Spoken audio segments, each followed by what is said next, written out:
Welcome to Zee Telugu news market watch. ఒక ఇంచుమించు September నుంచి మార్కెట్ అయితే ఫుల్ కరెక్షన్లో ఉంది.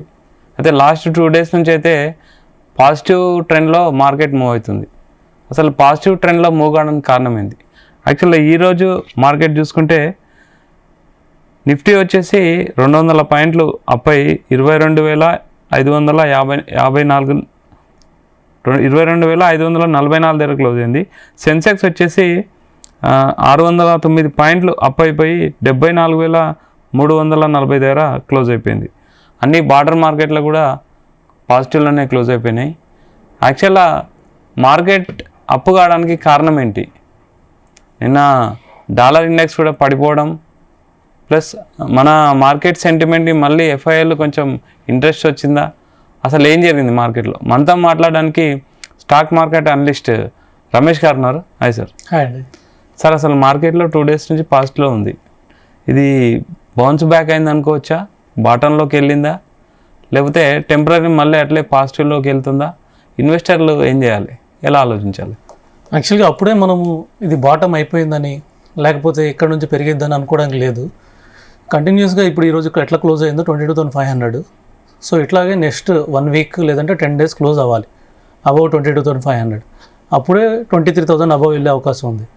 సరే 23,000 వెళ్ళినా కానీ అక్కడ ఆగుతుందా అంటే చూడాలి. ఎందుకంటే అక్కడ కూడా హ్యూజ్ సెల్ ఆఫ్ వచ్చే అవకాశం ఉంది. ఎందుకంటే ఇప్పుడు సెల్ ఆన్ ర్యాలీస్లోనే ఉంది మార్కెట్. ఇంకా కూడా 23,000 వస్తే ఇంకా మళ్ళీ ఎఫ్ఐఎస్ ఎగ్జిట్ చేయొచ్చు.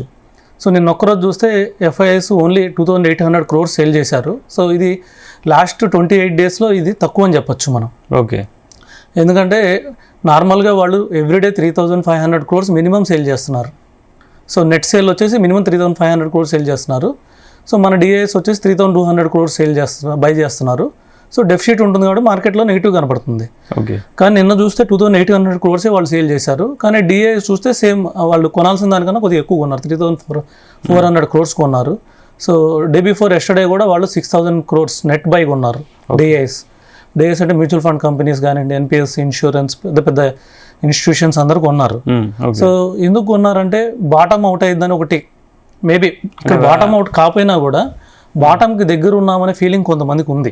అంటే వాల్యూస్ అన్ని కానీ డౌన్, ప్రైస్ వాల్యూస్ డౌన్ అవ్వడం, బై చేయడానికి ఎక్కువ ఆస్కారం. అవును. ఇంకొన్ని పాజిటివ్ థింగ్స్ ఏం కనబడుతున్నాయంటే డాలర్ ఇండెక్స్ బాగా తగ్గింది.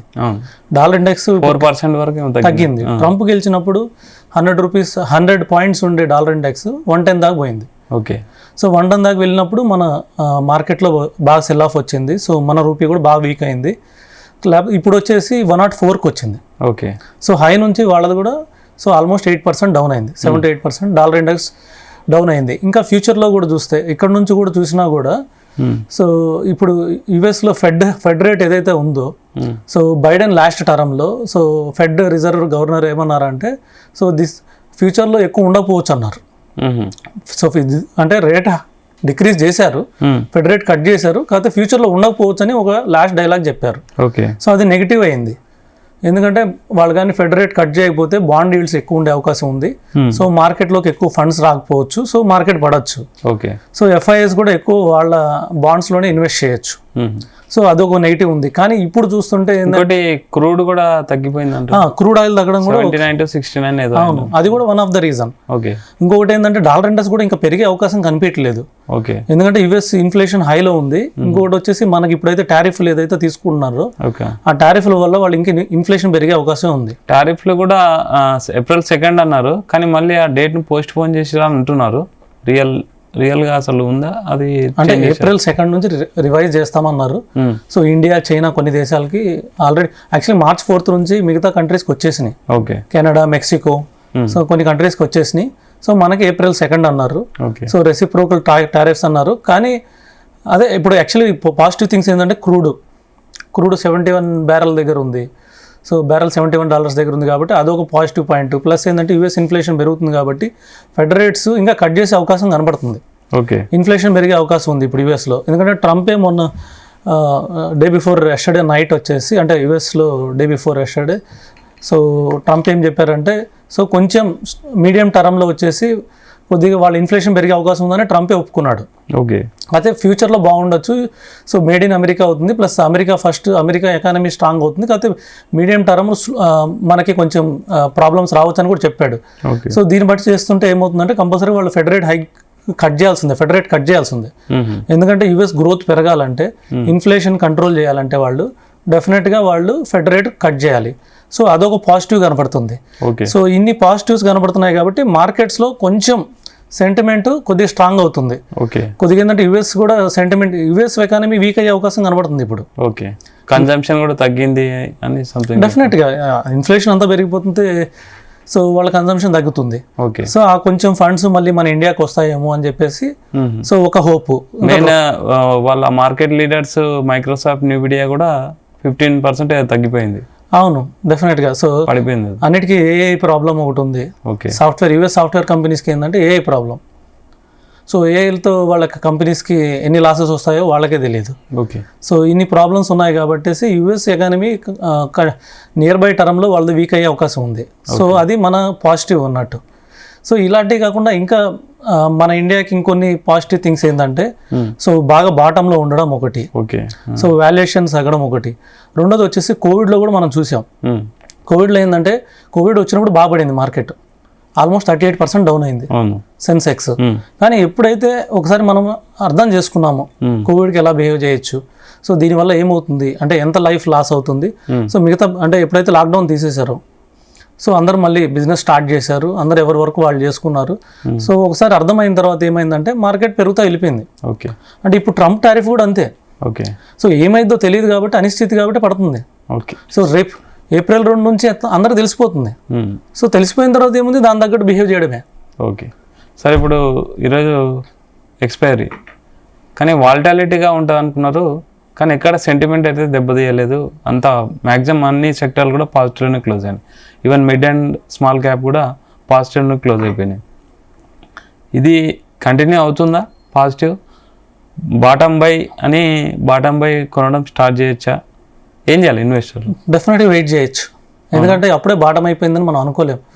ఎందుకంటే చాలామంది ఇప్పటికి కూడా లాస్ట్ ఇయర్ ఎలక్షన్ ఏదైతే ఉందో, ఎలక్షన్ రోజు మన మార్కెట్ 21,300 వచ్చింది. సో 21,300 అదొక సపోర్టింగ్ పాయింట్ చెప్తున్నారు. సో అక్కడ దాకా మార్కెట్ వెళ్ళే అవకాశం ఉందని చాలామంది చెప్తున్నారు.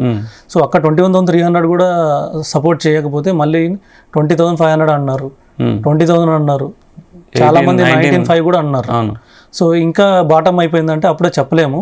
సో ఇదేంటంటే జస్ట్ ఏంటంటే కొద్దిగా కొన్ని సెక్టర్స్లో బాగా బయింగ్ వచ్చింది. ఎస్పెషల్లీ ఎనర్జీ కానివ్వండి, ఫార్మా కానివ్వండి, సో కొన్ని ఎన్బిఎఫ్సిస్, ఈ సెక్టర్లో ఏమైందంటే కొద్ది బయింగ్ బాగా వచ్చింది ఈ లాస్ట్ 2-3 డేస్. సో ఈ సెక్టర్స్ పెద్ద అంటే యుఎస్ వల్ల టారిఫ్స్ వల్ల పెద్ద ఎఫెక్ట్ కావు. సో అందుకని చెప్పేసి కొద్దిగా బయింగ్ వచ్చింది. సో ఇది బయింగ్ ఇట్లాగే కంటిన్యూ అవుతుందంటే ఇంకొక నెక్స్ట్ 1 వీక్ మనం కంటిన్యూస్గా పాజిటివ్ క్లోజ్, అది కూడా 23,000 అబౌవ్ క్లోజ్ అయితేనే మనం కొంచెం పాజిటివ్ మూవ్ చూడగలుగుతాం. అంటే మార్కెట్కి స్ట్రెంత్ వచ్చిందని మనకి ఎప్పుడు తెలుస్తుంది సార్? సో యాక్చువల్గా ఎంత స్ట్రెంత్ వచ్చినా కానీ మార్కెట్ వి షేప్ మార్కెట్ అయితే కాదు మనది. సో యాక్చువల్గా జనవరిలోనే ఫస్ట్ వీక్లోనే సో అందరూ ఇయర్ 10 to 15% కన్నా రిటర్న్ ఎక్కువ ఎక్స్పెక్ట్ చేయొద్దని చెప్పేశారు. సో కాకపోతే అక్కడ నుంచి మార్కెట్ కూడా ఇంకో 10%, 15% పడింది కాబట్టి మేబీ ఒక 15% ఎక్స్పెక్టెడ్ రేట్ ఆఫ్ రిటర్నే యూ షేప్లోనే ఉంటుంది మార్కెట్. సో ఇంకా చెప్పాలంటే కొద్దిగా నియర్ బై టర్మ్ కొద్దిగా వాల్టాలిటీ ఇలా కంటిన్యూ అవుతుంది. సో మనం ఇందాక అనుకున్నట్టు ఏప్రిల్లో కొంచెం మనకి టారిఫ్స్కి అలవాటు పడాలి. సో అలవాటు పడిన తర్వాత సో ఇంకా ప్రాబ్లమ్స్ ఏమి ఉండవు. అంటే చాలామంది ఇలాంటి ఎక్స్పర్ట్స్ చెప్పేదంటే Q3 క్వార్టర్ రిజల్ట్స్ తర్వాత కొంచెం మళ్ళీ మార్కెట్ పుంజుకుంటుందని ఒక మాట అంటున్నారు. డెఫినెట్గా పాజిటివ్ రిజల్ట్స్ వచ్చినాయి. ఇప్పుడు ఇంత డౌన్లో కూడా కొన్ని షేర్స్ పడలేదు. సో కొన్ని షేర్స్ ఇంకా పాజిటివ్లోనే ఉన్నాయి. ఎందుకు ఉన్నాయంటే వాటి రిజల్ట్స్ బాగున్నాయి. సో Q4 రిజల్ట్స్ బాగుండేవి, డెఫినెట్గా నెక్స్ట్ క్వార్టర్లో కూడా మంచి రిటర్న్స్ వస్తాయి. అది మనం ఎవరైతే ఇన్వెస్ట్ చేయాలనుకున్న వాళ్ళు Q2, Q3 లాస్ట్ 2 క్వార్టర్స్ ఎవరు రిటర్న్స్ బాగా ఇచ్చారో ఒకసారి చెక్ చేసుకోవచ్చు. సో అవి ఫ్యూచర్లో కూడా బాగుండే అవకాశం ఉంది. సార్ ఇప్పుడు కొంచెం ఏమైనా అక్యుములేట్ చేసుకోవచ్చా, అంటే ఒక సమ్ సార్ట్ ఆఫ్ అమౌంట్ని? డెఫినెట్గా అండి, అంటే ఒకేసారి కాదు. సో మనకు బాటము తెలియదు, అట్లాగే హైప్ కూడా తెలియదు కాబట్టి present stagnant investment better option. Okay. అంటే కొంచెం సో ఇప్పుడు కొద్దిగా ఇన్వెస్ట్ చేయొచ్చు. ఓకే. సో మళ్ళీ పడితే ఇంకొద్దిగా ఇన్వెస్ట్ చేయొచ్చు. సో ఎందుకంటే మనం ఇప్పుడు ఇన్వెస్ట్ చేయలేదు అనుకోండి, కంప్లీట్ పెరుగుతా వెళ్ళిపోయింది అనుకోండి, ఓకే, సో మనం మళ్ళీ ఆపర్చునిటీ మిస్ అవుతాం. అదే మెయిన్ అదే క్వశ్చన్ సార్ చాలా మందిలో.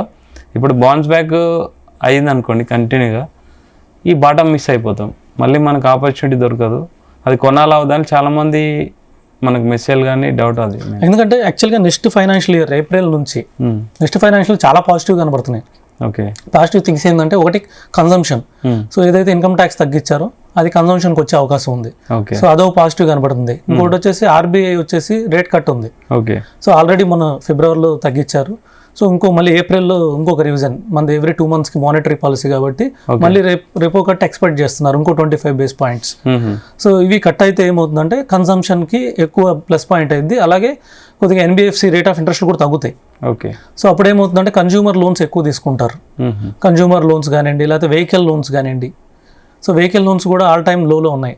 ఓకే. చాలా తక్కువ, అంటే వెహికల్ సేల్సే తగ్గినాయి కాబట్టి వెహికల్ లోన్స్ తగ్గిపోయినాయి. ఎన్బిఎఫ్సిసి కొంచెం ప్రాబ్లంలో ఉన్నాయి. సో ఇవి కూడా నెక్స్ట్ క్వార్టర్ నుంచి బాగుండే అవకాశం ఉంది. అంటే మెయిన్గా ఇప్పుడు ప్రజెంట్ మనం ఇమీడియట్గా కొనాలంటే ఏ సెక్టార్స్ ఎక్కువ చూడొచ్చు? ఇది యాక్చువల్గా ఒకటి వచ్చేసి కన్సంప్షన్ సెక్టర్, రెండోది వచ్చేసి ఎన్బిఎఫ్సిస్. ఓకే. ఎన్బిఎఫ్సిస్కి బాగా స్కోప్ ఉంది. ఎందుకంటే నెక్స్ట్ కన్సంప్షన్ అంటే ఎవరికైనా అమౌంట్ మిగిలినప్పుడు ఇన్వెస్ట్ చేసేటప్పుడు కొంత భాగం ఇన్వెస్ట్ చేసి రిమైనింగ్ లోన్ రూపంలో తీసుకుంటారు. ఓకే. సో వాళ్ళకి సపోజ్ 1 lakh 2 lakhs మిగులుతుంది అనుకోండి, వాళ్ళకి 5 lakhs ప్రోడక్ట్ కొనాలంటే మిగతా 2-3 lakhs వాళ్ళు లోన్ తీసుకుంటారు. అదేమైనా అంటే కన్జ్యూమర్ గూడ్స్ కానివ్వండి, లేకపోతే సపోజ్ కార్స్ కానివ్వండి, లేకపోతే ఇంట్లో ఉన్న సపోజ్ మనం ఏమైనా కార్ ఏసీస్ కొనాలన్నా కానీ, లేకపోతే టీవీస్ కొనాలన్నా కానీ ఈఎంఐలో తీసుకుంటున్నారు. ఓకే. సో ఇవన్నీ పాజిటివ్ ఉండే అవకాశం ఉంది. ఇంకా నెక్స్ట్ పాజిటివ్ సెక్టర్ ఏంటంటే pharma sector. Okay. Pharma stocks కూడా బాగా స్ట్రాంగ్ క్లోజ్ అవుతున్నాయి. ఎందుకంటే ఫార్మాకి పెద్ద ప్రాబ్లం ఉండదు అంటున్నారు. ఓకే. ఎందుకంటే రెసిప్రోకల్ టారిఫ్స్ అన్నారు. అవును. సో మనం యాక్చువల్గా ఏంటంటే మన యుఎస్ నుంచి ఓన్లీ మనం ఇంపోర్ట్ చేసుకునేది ఓన్లీ $0.5 billion. సో మనం వాళ్ళకి ఎక్స్పోర్ట్ చేసేది almost $8 billion. Okay. So $8 crore billion యాక్చువల్గా. సో ఇంత ప్రాబ్లం అంటే మనకన్నా వాళ్ళకి ఎక్కువ ప్రాబ్లం అవుతుంది. ఓకే. మనం ఏంటంటే లైఫ్ సేవింగ్ డ్రగ్స్ మీద 0 చేసాం టారిఫ్. వాళ్ళు కూడా కంపల్సరీగా ఫార్మా మీద టారిఫ్ తగ్గియాల్సిందే. తగ్గిపోతే ఏమవుతుందంటే వాళ్ళు ఇన్ఫ్లేషన్ ఆల్రెడీ హైలో ఉంది. సో ఇంకా ఫార్మా మీద పడితే ప్రాబ్లం అవుతుంది. ఎందుకంటే వాళ్ళు ఎక్కువ ఇంపోర్ట్ చేసుకునేదే చైనా నుంచి, ఇండియా నుంచి. ఓకే. ఈ 2 countries నుంచే ఎక్కువ తీసుకుంటారు. ఇప్పుడు మన మీద ఎక్కువ వాళ్ళు డిపెండ్ అయినారు, ఎందుకంటే చైనాకి వాళ్ళు అగైనెస్ట్. ఓకే. సో మన మీద ఎక్కువ డిపెండ్ అయినారు. సో కాబట్టి కూడా కొంచెం సెంటిమెంట్ వర్కౌట్ అయినట్టుంది. అవును, వర్కౌట్ అయ్యే అవకాశం ఎక్కువ ఉంది.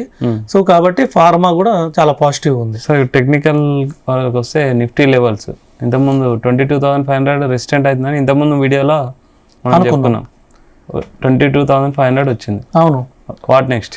యాక్చువల్గా 22,500 కన్నా అబౌవ్ 2 to 3 days క్లోజ్ అవ్వాలనుకున్నాం యాక్చువల్గా లాస్ట్ వీడియోలో. అవును. సో ఇప్పుడు ఆల్రెడీ 22,500 మీద 1 day క్లోజ్ అయింది. ఇప్పుడు సపోర్ట్ ఎన్ని రోజులు ఇస్తుంది అంటారు ఇది? అది యాక్చువల్గా అదే మనం again we have to see next 2-3 days గా నిలబడితే అప్ టు 23,000. 23,000 దగ్గర స్ట్రాంగ్ రెసిస్టెన్స్ ఉంది. 23,000 వస్తే స్ట్రాంగ్ సెల్ ఆఫ్ జరిగే అవకాశం ఎక్కువ ఉంది. ఓకే. సో అది కూడా మనం దాటితేనే ఇంకా అప్పర్ మూవ్, లేకపోతే మళ్ళీ ఇంకొంచెం మళ్ళీ ఇక్కడే ఉండే అవకాశం ఉంది. 23,000 స్ట్రాంగ్ రెసిస్టెన్స్ ఉంది. ఓకే. ఎందుకంటే అక్కడ బాటంకి వస్తే మళ్ళీ బాటంకి వస్తే మళ్ళీ సేమ్ యాక్చువల్గా లాస్ట్ ఇయర్ లోస్ ఏదైతే ఉన్నాయో ఎలక్షన్ లోస్ 21,300 దాకా కూడా మార్కెట్ వచ్చే అవకాశం ఉంది. ఓకే. ఫైనల్గా పోర్ట్ఫోలియోలు 40-50% వరకు పడిపోయినాయి, 2-3% పెరిగినాయి అంటున్నారు. ప్రజెంట్ ఏం చేయాలి సార్? అంటే 2-3%నే ఇలా ప్రాఫిట్ తీసుకొని ఎగ్జిట్ అవ్వాలా, అలానే ఉంచుకోవాలా? కొద్దిగా వెయిట్ చేయడం బెటర్. ఓకే. ఎందుకంటే అప్పుడే సేల్ చేయాల్సిన అవసరం లేదు. ఎందుకంటే ఇంకా అప్ 23,000 అంటే మనం ఇంకా 750 పాయింట్స్ దూరంలో ఉన్నాం. సో అక్కడికి వెళ్తే సేల్ చేయొచ్చు. ఓకే. సో ఇప్పుడైతే వెయిట్ మోడ్లోనే ఉండొచ్చు. ఎందుకంటే అటు బై చేయాల్సిన అవసరం లేదు, ఫాస్ట్గా వెళ్ళి బై చేయాల్సిన అవసరం లేదు, ఇమీడియట్గా మనం సెల్ ఆఫ్ చేయాల్సిన అవసరం కూడా లేదు. ఓకే. ఫైనల్గా నెక్స్ట్ వీక్ ఎలా ఉండబోతుంది మార్కెట్? నెక్స్ట్ వీక్ అనేది అంటే కొద్దిగా ఇప్పుడు మన పీయూష్ గోయల్ ఉన్నారు. మన పీయూష్ గోయల్ ఆల్రెడీ ఇప్పుడు యూఎస్లో ఉన్నారు. కొద్దిగా టారిఫ్స్ మీద డిస్కషన్ చేస్తున్నారు, నెగోషియేట్ చేస్తున్నారు. ఓకే. సో ఇవన్నీ కొంచెం పాజిటివ్ మూవ్స్. ఇవన్నీ వర్కౌట్ అయితే మనం ఎప్పుడైతే ఈ ఇయర్ ఎండింగ్ చేస్తున్నామో, మార్చ్ క్లోజ్ అవుతుందో, నెక్స్ట్ ఇయర్ అది కూడా వచ్చేసి నెక్స్ట్ ఇయర్ 2nd quarter నుంచి మన రిటర్న్స్ మార్కెట్ రిటర్న్స్ బాగుండే అవకాశం ఉంది కాబట్టి ఓకే. సో మనం ఎంత తొందరగా మూవ్ అయితే మన మార్కెట్ కూడా అంత స్టెబిలైజ్ అవుతుంది. Okay, thank you very much sir. Welcome అండి. ఇది రమేష్ గారు ఏం చెప్తున్నారంటే ఇది బై బాటమ్ అని చెప్పలేము, అలా అని బౌన్స్ బ్యాక్ అని కూడా కరెక్ట్గా చెప్పలేము. మార్కెట్ అయితే కొంచెం పాజిటివ్గానే మూవ్ అవుతుంది. ఇన్వెస్టర్లకు ఇది కొంచెం మంచి గుడ్ న్యూస్. బౌన్స్ బ్యాక్ అవ్వాలని కోరుకుందామని చెప్తున్నారు. Keep watching Zee Telugu news.